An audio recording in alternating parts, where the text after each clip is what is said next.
Masih lemas. Sekali lagi ya. Assalamualaikum warahmatullahi wabarakatuh.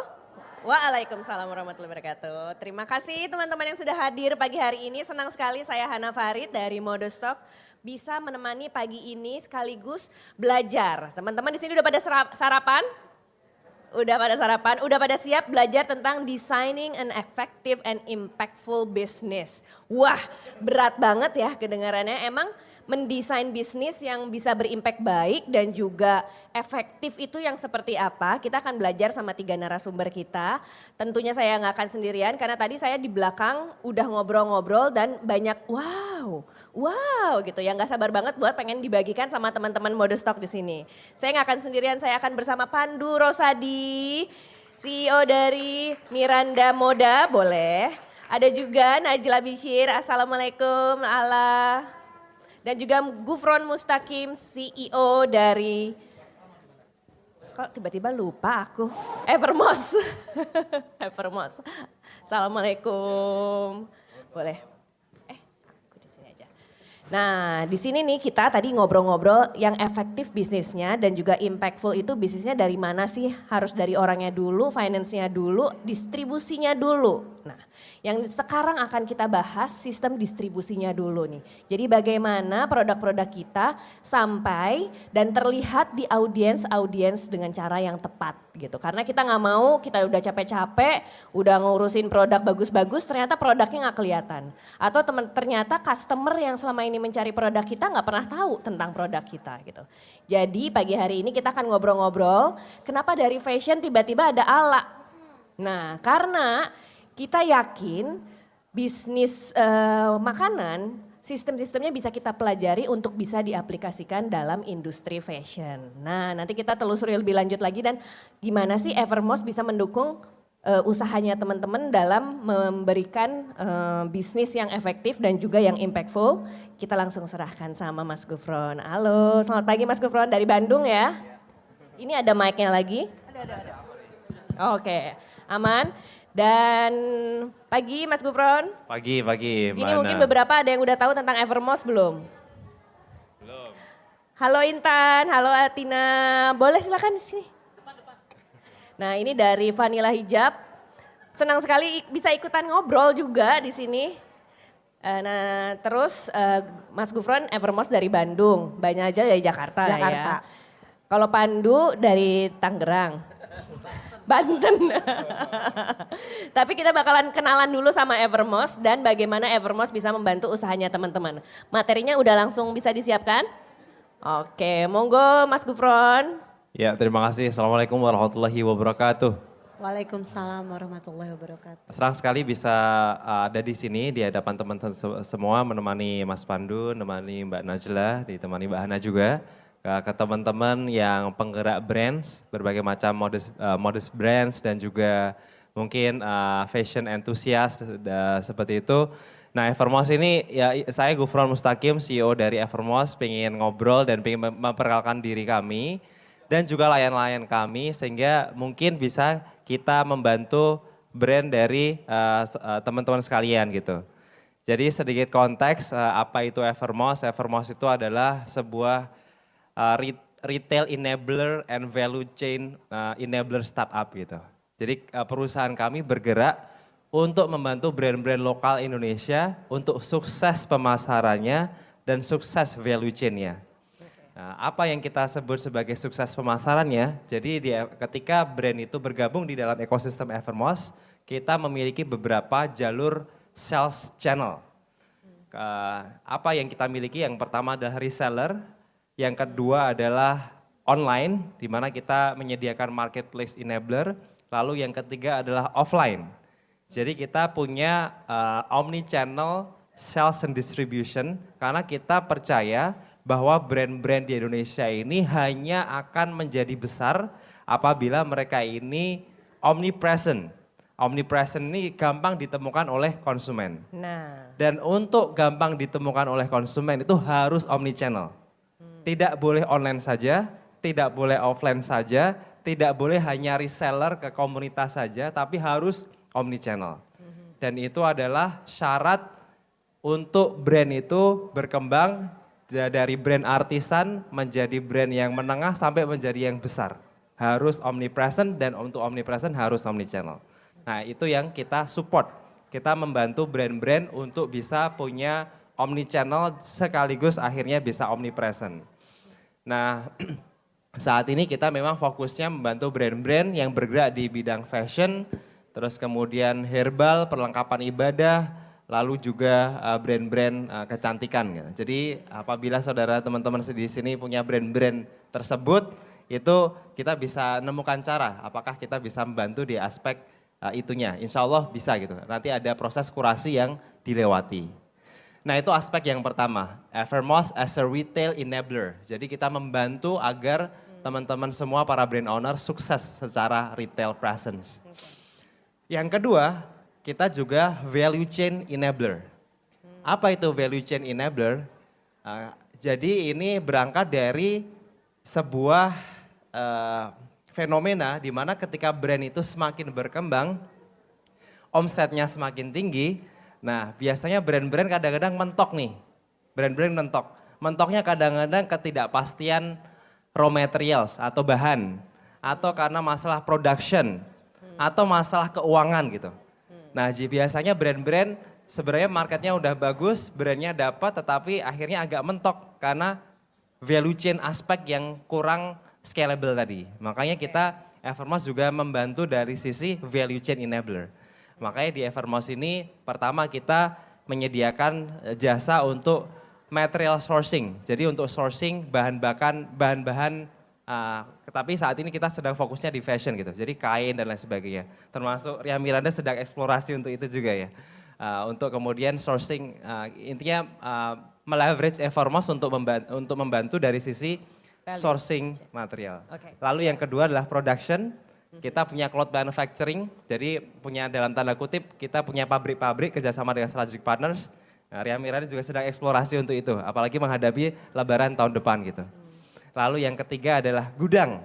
Jadi biasanya fulfillment service ya, tidak hanya gudang tapi kita juga fulfillment service. Terakhir adalah financing. Jadi membantu pembiayaan. Teman-teman para brand owner bisa kerja sama kita untuk membantu pembiayaan karena kita juga pernah bantu ada salah satu brand fashion yang cukup terkenal juga di Indonesia yang kita support tahun lalu aja sampai satu brand 25 miliar tuh pas menjelang lebaran. Nah itu sesuatu yang juga bisa dimanfaatkan. Nah Evermost ada corner di belakang, nah kalau misalnya pengen eksplorasi lebih lanjut ya di pojok belakang itu para teman-teman bisa eksplorasi lebih. Gitu ya Mbak Hana ya. Oke, udah pada jelas langsung pada mau bertanya nih. Terima kasih Mas Gufron, langsung pada mau tanya. Jadi kalau mau bergabung stoknya mesti berapa dulu? Tapi simpen dulu pertanyaannya ya.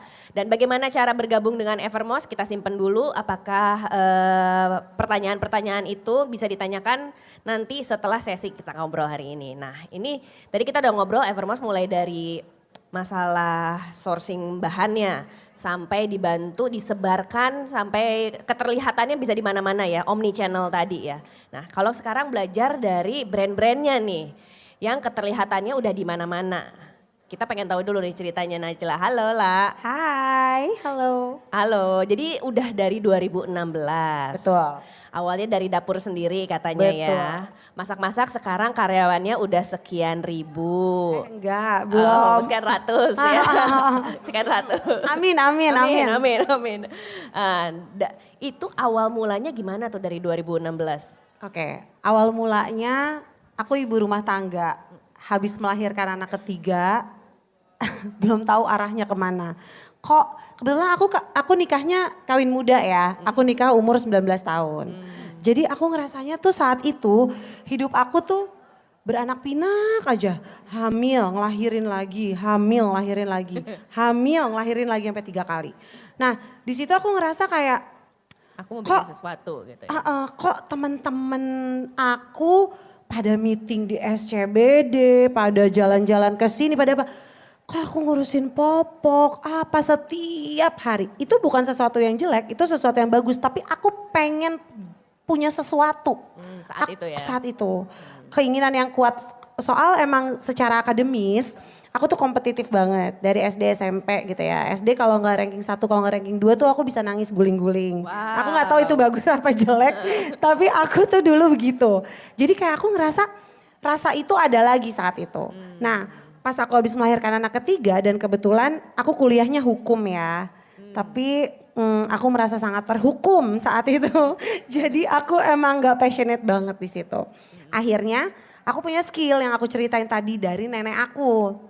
Nenek aku tuh mendidik aku untuk menjadi perempuan gitu. Perempuan harus punya skill, perempuan harus bisa nyimpen uang, perempuan gak tahu ke depannya kan suami kita kayak gimana, kita harus punya simpenan. Sesimpel itu sih, sesimpel itu. Jadi dari dapur sendiri, resep dari nenek akhirnya bikin bittersweet ya. Betul, betul. Yang sekarang sudah ada berapa gerainya?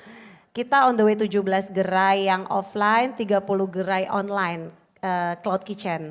Dan ada di berapa kota? Kita ada di beberapa kota, aduh aku lupa, sampai Bali pokoknya. Sampai Bali ya. Iya. Tapi semua masih di handle sendiri ya? Yes, masih in-house semua. Wow, Ya. dan ini pasti pertanyaannya channel promosi marketingnya ini seru banget karena siapa di sini teman-teman yang sering lihat konten-konten marketing viral ya dari Bittersweet? Tuh kan, pasti sering jadi referensi kan karena aku sendiri tadi di belakang bahas ada loh di brand fashion kalau campaign itu bikin campaignnya gini-gini, itu aku yang pertama. Oh ternyata dia gitu ya. Jadi nanti kita mau tanya-tanya disimpan dulu, sekarang kita menuju Bapak Pandu. Kalau Bapak Pandu gak usah diceritain ya kenapanya ya dari mensupport istri. Sekarang sudah ada di sekian puluh kota. Aku bisa merangkum sendiri lama-lama nih. Saking udah hafalnya ya Hana ya. Merangkum sendiri dengan sistem partnership di beberapa kota gitu ya. Tapi seru banget Pandu, gimana awal mulanya untuk twing berani aja dulu nyari Apa tuh? partner. Oh oke. Assalamualaikum warahmatullahi wabarakatuh. Sebelumnya aku mau nyapa dulu teman-teman yang terutama brand owners dari Vanilla Hijab, dari Mas Salinan yang kemarin udah kerja sama juga. Thank you udah hadir dan thank you juga udah bisa partisipasi di sini. Kita sama-sama berbagi dan belajar ya. Aku juga ngobrol di belakang so many things yang aku nggak tahu, ternyata belajar dari orang tuh menyenangkan. Pertanyaannya apa tadi Bu? Memberanikan diri buat partnership karena kita lagi ngomongin distribusi. Emang kalau sama Pandu gini nih. Oke. Jadi dulu tuh memang gak pernah kepikiran untuk punya cabang, sekarang ada sekitar 35. Alhamdulillah aku mimpi sebelum keluar negeri pengen ada cabang dari ujung Aceh sampai Papua. Sebelum rame-rame ikut Fashion Week ke luar negeri gitu ya. Kecuali diundang. Kecuali gitu ya. diundang, oke. Jadi mimpinya itu kan sumpah palapa ya gitu. Oh. Sumpah palapa. Alhamdulillah justru ketika pandemi di 2021 ada orang di Jayapura yang mau buka Ria Miranda di situ. Nah singkat cerita karena nggak planning ke sana, yang waktu itu direncanakan adalah gimana caranya brand Ria Miranda ini jadi gula. Jadi orang tahu. Kalau kita jadi gula, semut datang kan. Ya. Nah semut itu adalah para local partners yang ngelihat potensi dari brand kita dan mereka mau bawa ke kotanya masing-masing untuk buka brand Ria Miranda di kotanya masing-masing. Oke. Waktu itu belum ada sistem, tapi kalau aku tunggu sistemnya jalan dulu, opportunity gak akan knocking our doors twice. Jadi aku bilang sama partners kita sama-sama belajar, waktu itu cabang Bandung pertama, Ada nggak nih Mbak Mona rencananya Mbak mau Mona datang? Belum datang ya. Datang dan aku bilang kita sama-sama belajar, pasti akan ada banyak tambal sulamnya, tapi kita dengan adanya partners kita jadi ada responsibility untuk bisa maju. Dengan adanya partners, production ditambah, sistem diperbaikin. Jadi memang sebaiknya kita harus punya sistem dulu, bisnis prosesnya seperti apa, proses produksi, proses kreatif, distribusinya itu udah harus kita punya dulu. Terus yang kedua, people behind it. Kalau timnya Mbak Ala kan udah 400 dan tim untuk kreatifnya juga juara gitu ya. Nah itu tuh harus punya orang-orang yang akan menjalankan sistem yang sudah kita bikin. Habis dari situ barulah masuk ke sistem bisnis dan bisnis modelnya mau dibawa seperti apa. Nggak pernah ada kebayang kalau misalnya Ria Miranda tuh bisa ada bisnis franchise ini. Gitu Tapi kan itu nunggu ditanya dulu sama orang ya. Iya. Ada yang approach dulu gitu ya. Ada yang approach. Untuk bisa akhirnya jadi gula itu sampai akhirnya ada orang datang mau buka cabang, itu gimana? Strategi yang selama ini? Kita fokus sama apa yang kita kuat ya. Productionnya, quality-nya, brandingnya itu kita kuatin dulu di situ. jangan berusaha untuk mencari kita mau buka cabang dulu kalau misalnya internalnya kita juga belum beres. Oke. Yang ada Ya, malah ya, ya, kita menambah pusing di titik-titik yang kita ambisi untuk buka cabang. Dan buka cabangnya Ria Miranda ini ada pengalaman yang gak enaknya juga. Partnersnya gak amanah, barang kita ketahan, mereka gak melakukan promosi itu ada sampai akhirnya cut down. Selesai gitu. Jadi itu kita sudah laluin. Oke, jadi memang sampai ke sekian puluh toko itu juga ya pengalamannya ada terus Ada. baru-baru ya. Karena Ada. kan lagi-lagi tetap aja partnership beda lagi kepalanya, beda lagi stylenya, Betul. beda lagi karakternya gitu Betul, ya. betul, betul. Nah ini kalau Ria sih beruntung ada yang nyamperin ya gitu. Tapi kan pengen juga dong di sini teman-teman yang udah misalnya bikin produksinya udah sekian ribu, pengen juga nih memulai di beberapa channel yang bisa dilakukan sama Evermost nih. Misalnya nih ya saya punya brand, Bapak Evermost asik. Mas Gufron aku udah punya nih kemampuan misalnya produksi sekian puluh ribu nih. Pengen distribusi, misalnya pengen punya cabang di beberapa toko gitu. Biasanya apa aja nih yang dilakukan sama Evermost? Ya, jadi Evermost itu kita mulainya dari reseller network. Jadi reseller network ini cocok buat brand-brand yang nyasar mungkin kelas B, C gitu atau slash D. Ini reseller network tuh ibaratnya komunitas yang sudah dibangun sama Evermost gitu. Iya, betul. Jadi reseller mereka ngakses platform Evermost untuk kemudian dapat katalog online. Dan yang kita onboard di platform Evermost ini brand-brand yang sudah kerjasama. Jadi sistemnya kita kurasi, jadi nggak bisa kerjasama dengan semua brand. Kita harus pilih-pilih kira-kira yang cocok yang mana. Oke, yang cocok yang seperti apa? Yang cocok ya tadi misalnya dari sisi segmen. Oke. Kalau untuk apa namanya untuk yang via reseller ini Oke. cocoknya untuk yang B ke bawah lah untuk segmen konsumennya.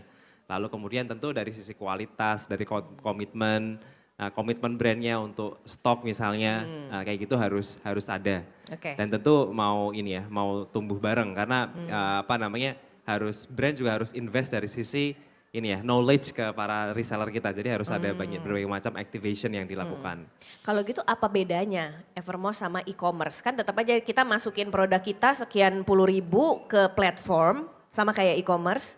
Tapi bedanya kalau di e-commerce yang beli customer. Nah tapi kalau di Evermost yang beli reseller gitu. Iya, reseller bukan beli, reseller kan menjual kan. Oh, menjualkan saja. Menjualkan Oke, barang-barang yang brand yang bermitra di Evermost. Mereka menjualkannya ke temennya, saudaranya, tetangganya kayak gitu. Nah seperti itu. Itu kalau yang via reseller ya. Jadi kita bisa membantu dengan proses kurasi terlebih dahulu. Nah di luar reseller kita kan tadi juga ada online. Jadi marketplace enabler kita ada kita bisa membantu brand yang pengen misalnya dioperate store-nya di toko hijau, toko orange atau toko hitam ya. Toko hitam itu TikTok. Langsung sebut aja deh, dari tadi udah toko hijau, toko orange, toko hitam itu TikTok. Sama aja, ini nanti kena ban loh, gak boleh live lagi. Nah itu kita punya tim marketplace enabler, jadi kita membantu mikirin strateginya, campaign-nya, lalu kemudian mengoperate store-nya sampai CS-nya. Jadi biar brand itu fokusnya di R&D, branding kayak gitu. Sementara kalau untuk store management, online store management itu kita bisa support. Oke, Iya. ada bocoran gak sih minimal berapa sih produksinya? Gimana itu? Misalnya yang bergabung itu harus minimal stok sekian gitu. Ya, sebenarnya kita itu brand-brand yang cocok untuk kita bantu yang dia memang sudah mulai dan sudah ada minimum traction lah. Jadi minimal sekian ratus juta per bulan omset, nah itu kita bisa mulai support. Karena kalau belum di level itu biasanya PR-nya masih banyak gitu. Sehingga nanti kalau diintroduce dengan berbagai macam omni channel nanti malah backfire, bisa jadi backfire buat brandnya. Kalau pertanyaan lagi nih, sistem kerjasamanya apa? Consignment atau? Iya, kalau reseller consignment, kalau online juga consignment juga. Jadi itu emang kita operate store-nya brand kalau yang di online ya. Oke. Jadi kita nggak bikin Evermost brand sendiri tapi pakai brand yang existing yang sudah ada atau kalau belum ya kita create baru gitu. Kita bantu operate kan. Pengalaman gue kali ya Han ya sama Evermost, gue pikir emang ini hanya ngebantu untuk ngejualin produk, tapi Evermost ngebikin ekosistemnya. Jadi kita ada stuck di mana ngobrol sama ekosistem, dia bisa bantu di mana. Kayak misalnya bantu untuk dimasuk ke TikTok Shop, gue nyebutin merek jadi ya. TikTok Shop mereka bisa bantu gimana caranya bisa masuk ke situ, cocok nggak produk kita masuk ke TikTok Shop. Karena Mbak Ala mungkin nanti bisa cerita ya sebagaimana dahsyatnya itu platform. Nah terus abis itu ternyata Evermost juga punya untuk supply chain. Untuk ngebantu nyariin bahan dan lain-lainnya, production. Dimana saat production capacity gue udah habis, mereka bisa bantu nyariin. Jadi bukan hanya ngebantu untuk ngejualin. Jadi bedanya sama e-commerce platform, itu mereka hanya kita titip barang dijual. Kalau ini ngebantuin. Dan ada woman empowerment, jadi resellernya kebanyakan ibu-ibu di rumah. Jadi lebih grassroots. Kebayangnya kalau ibu-ibu nawarin barang tuh kayak udah pakai aja, itu kan maksanya ada ya. Tapi justru di situ jadi lebih grassroots gitu loh, militan. Iya. Ibarat Pembelian punya silaturahmi komunitas. ya gitu kayak yang ya masuk Itu ke sih arisan bedanya, ini ya harus belanja deh gitu. Ya pengajian ini ya belanja deh gitu ya. Tapi itu ngebantu si ibu-ibu Membantu tersebut. ekonomi Ibu-ibu Indonesia itu. loh Iya, itu. iya. Betul, Jadi domino effect of ekonominya jalan. Yes. Malah lebih lancar dari saya jelasnya. Karena langsung mengalami kan jadi experience. Salah satu klien ya. Udah klien ya? Udah klien. Klien. Nah dari tadi udah disebut-sebut terus nih yang item-item itu ya, TikTok gitu ya maksudnya. Seru banget tadi ngomongin virality yang dilakukan sama Bittersweet gitu. Aku sampai terkagum-kagum, aku pikir ada brand yang live dari jam 8 pagi sampai jam 12 malam itu, wow aku udah terkejut banget gitu. Ternyata akan melakukan live lebih lama lagi dan ternyata udah banyak yang melakukan live. Nah proses bikin kreatifnya dari tim Bittersweet gimana sih? Jujur ya, kalau kreatif dari tim Bittersweet tuh sebetulnya awalnya sangat amat organik. Dari awal-awal aku membuka bisnis itu sebetulnya awal-awal bener-bener kita organik banget. Aku belum punya tim kan saat itu. Bener-bener belum punya tim, belum punya apalagi tim konten, tim ini, tim itu belum ada. Awalnya dari rumah. Aku cuma satu. Aku membangun bisnis memang yang ada jiwanya. Yang ada soulnya. Jadi ada rasa di bisnis itu.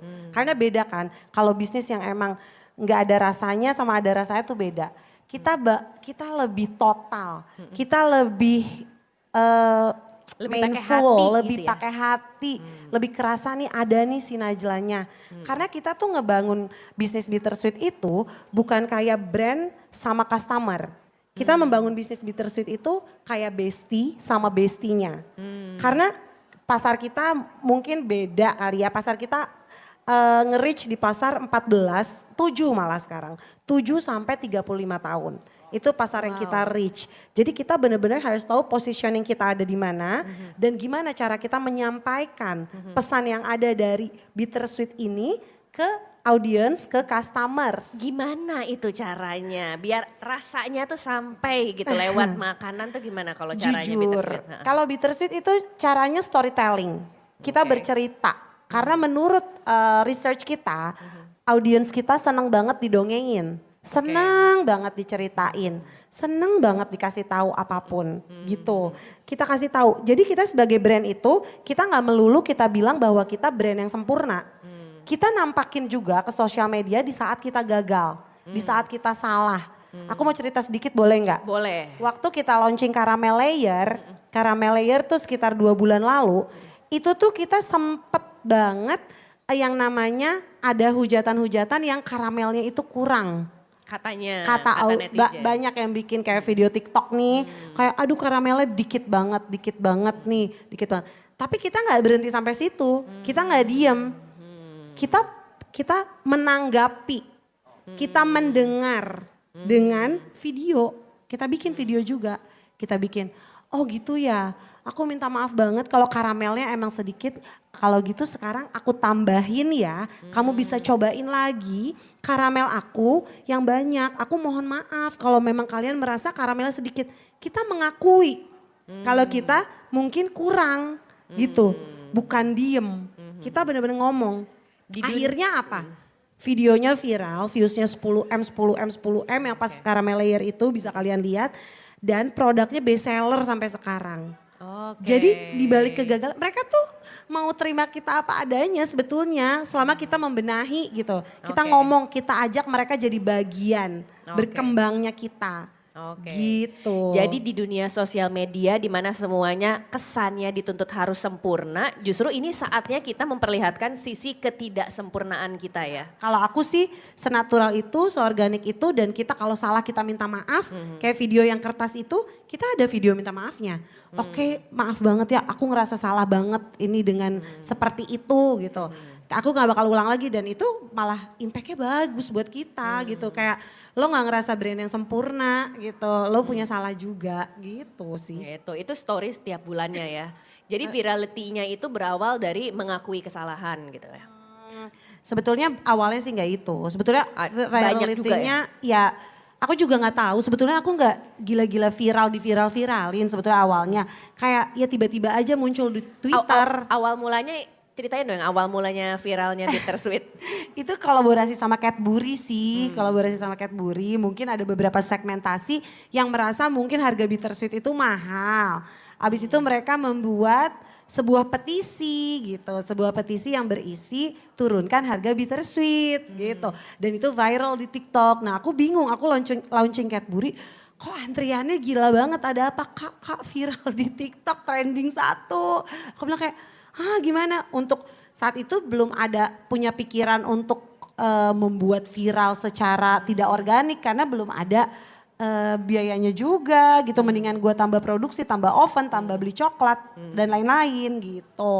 Jadi itu virality itu adalah bonus ya Bonus, lagi-lagi ya. bonus banget dari Allah, Oke, benar. bonus banget dari Allah, bener. Aduh bener banget itu ya, bonus dari Allah ya. Betul. Punchline langsung. Teman-teman di sini yang bertanya, yang dari tadi, kalau ibu-ibu tuh pada pinter-pinter banget deh nyatet tuh. Kalau di depan-depan pada nyatet gitu ya, ngebukain catatan gitu. Yang nanya dapat hadiah dari Ria Miranda, semua penanya yang bertanya pada pagi hari ini. Dan satu penanya terbaik bisa mendapatkan tiket annual show-nya Ria Miranda yang akan diadakan besok.